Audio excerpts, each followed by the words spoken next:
Title 42 coming to an end in just 1 week. Migrants continue to gather outside of Sacred Heart Church.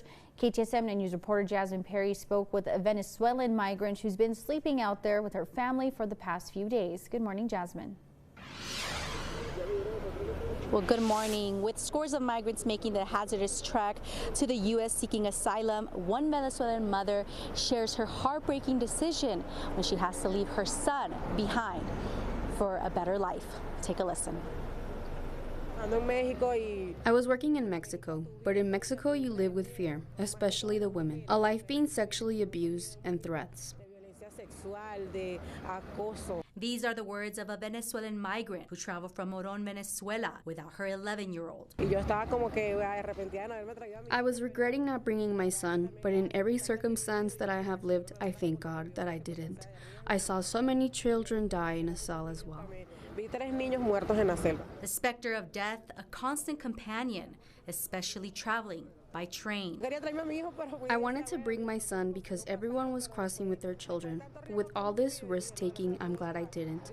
God only knows the purpose and where He will take us, with or without my son. It's a story shared by Joseph and Carolina from the coastal town of Carabobo, sharing details of their 3-month journey to the U.S. We decided to come here because it's a better life and to also help our parents that we left behind. For instance, my mother got diagnosed with cancer cells in her uterus, and she also had a condition of arthritis, and the treatment in Venezuela you just can't afford. Being out there is a lie.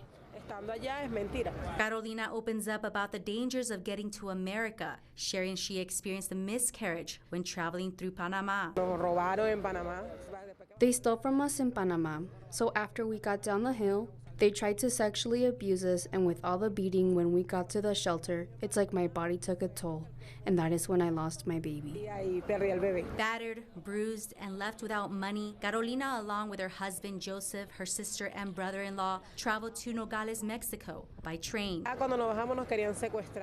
When we got off, they wanted to kidnap us because they left us women stranded in the middle of the night at a police station in Hermosillo. There were 15 women they wanted to kidnap or do another trading to come all the way to Juarez. After the harrowing journey, the couple says they've turned themselves in numerous times to Border Patrol. However, this time around, they've avoided it because of the fear of getting deported.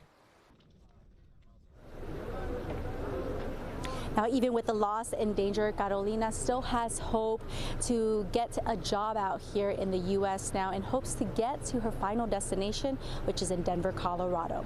Reporting live in front of Sacred Heart Church in South El Paso, I'm Jasmine Perry. Back to you, Stephanie.